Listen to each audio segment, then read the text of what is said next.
तो जय हिंद साथियों, आज के इस वीडियो में हम लोग बात करेंगे जीके के इम्पोर्टेंट 20 क्वेश्चंस के बारे में। तो आप लोग जरूर कमेंट करके बताइएगा कि 20 में से आप लोग कितने का आंसर दे पाए हैं। तो चलिए प्रश्नों की ओर बढ़ते हुए हम पहले प्रश्न की ओर चलेंगे। पहला प्रश्न आपके सामने है, भारत के वे प्रधानमंत्री जिनका जन्मदिन प्रत्येक 4 वर्ष के उपरांत आता है। आपको बताना है कि भारत के वो कौन से प्रधानमंत्री है जिनका जन्मदिन प्रत्येक वर्ष नहीं आता है, यानी प्रत्येक 4 वर्ष के बाद आता है। उनका जन्म जो है लीप ईयर में हुआ था।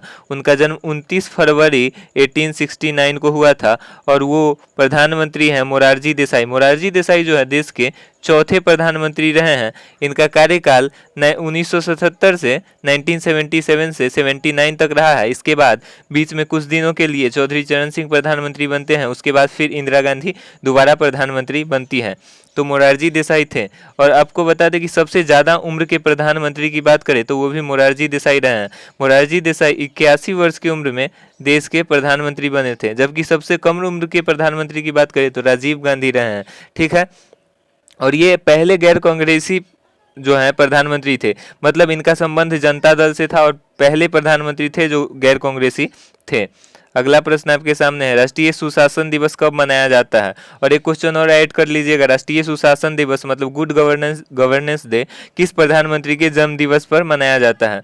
तो दोस्तों अटल बिहारी वाजपेयी के जन्म दिवस पर मनाया जाता है। और अटल बिहारी वाजपेयी का जन्म दिन 25 दिसंबर है। 25 दिसंबर के दिन जो है गुड गवर्नेंस डे मनाया जाता है। ठीक है, अगला प्रश्न आपके सामने है, अपने कार्यकाल के दौरान किस प्रधानमंत्री ने एक दिन भी लोकसभा के संचालन में भाग नहीं लिया?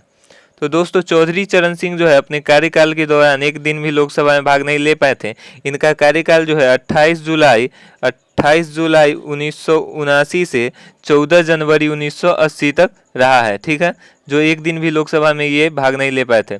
अगला प्रश्न आपके सामने है, राष्ट्रपति पर अभियोग पहले किस सदन में लाया जा सकता है? तो याद रखिएगा, धन विधेयक हो तो पहले लोकसभा में लाया जाता है, लेकिन राष्ट्रपति पर अभियोग पहले किसी भी सदन में, दोनों में से किसी भी सदन में लाया जा सकता है। अगर इम्पीचमेंट की बात करें, अभियोग को इंग्लिश में इम्पीचमेंट कहते हैं, तो इम्पीचमेंट जो है संविधान के आर्टिकल 61 में लिखा हुआ है। ठीक है, इम्पीचमेंट के बारे में, जबकि the president of India Bharat के राष्ट्रपति आर्टिकल 52 में है। ठीक है, आर्टिकल 52 है। अगला प्रश्न आपके सामने है, भारत ने ओलंपिक खेलों में अपना पहला स्वर्ण पदक कब जीता? तो 1928 में भारत ने ओलंपिक में अपना पहला स्वर्ण पदक जीता था।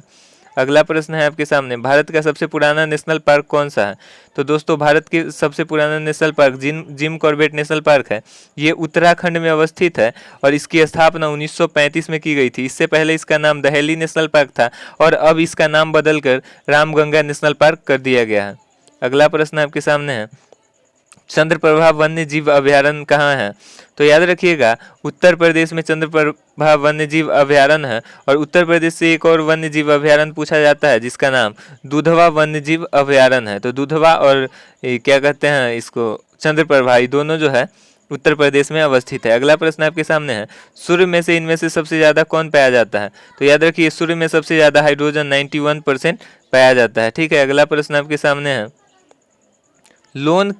लोना किस खेल से संबंधित है?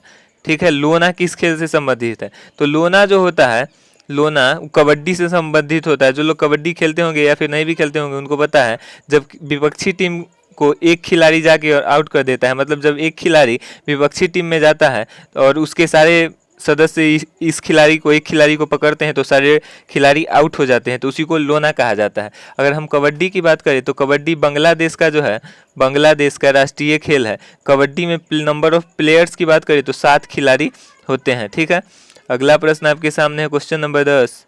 क्वेश्चन नंबर 10 आपके सामने है, one India girl book the one India girl के लेखक कौन है? वन इंडिया गर्ल के लेखक कौन है? तो वन इंडिया गर्ल के लेखक चेतन भगत है। ठीक है, वन इंडिया गर्ल के लेखक कौन है? चेतन भगत। अगला प्रश्न आपके सामने है, फलों को पकाने के लिए कौन सा केमिकल प्रयोग किया जाता है? फलों को पकाने के लिए किस केमिकल का प्रयोग किया जाता है? तो याद रखिएगा, फल को पकाने के लिए एसिटिलीन और एथिलीन, जहाँ पे जो आया जाएगा दोनों का प्रयोग किया जाता है, एसिटिलीन और एथिलीन। अगला प्रश्न है आपके सामने, कोरोना वायरस को महामारी घोषित करने वाला पहला राज्य कौन है? तो कोरोना महामारी को सबसे पहले भारत में हरियाणा ने महामारी घोषित कर दिया था। ठीक है, अगला प्रश्न आपके सामने है, संविधान सभा के अस्थायी अध्यक्ष कौन थे? संविधान सभा के अस्थायी अध्यक्ष राजेंद्र प्रसाद, डॉक्टर राजेंद्र प्रसाद संविधान सभा के अस्थायी अध्यक्ष थे। तो इसका right answer doctor Rajendra Prasad हो जाएगा। अगला प्रश्न है आपके सामने, सोशल ऐप इंस्टाग्राम ने कोरोना वायरस से अपने यूजर्स को जागरूक करने के लिए कौन सा फीचर लॉन्च किया? तो दोस्तों इंस्टाग्राम ने इंस्टाग्राम फीड लॉन्च किया था, जबकि फेसबुक ने फेसबुक फीड लॉन्च किया था। ठीक है, अगर आपको वीडियो अच्छा लग रहा हो तो चैनल को सब्सक्राइब कर दे ताकि सबसे पहले अपडेट आप तक मिलता रहे, और आप हमारे टेलीग्राम चैनल को ज्वाइन कर सकते हैं। वहाँ पे सारे चीज़ का PDF और सारा कंटेंट वहाँ पे आपको दिया जाएगा।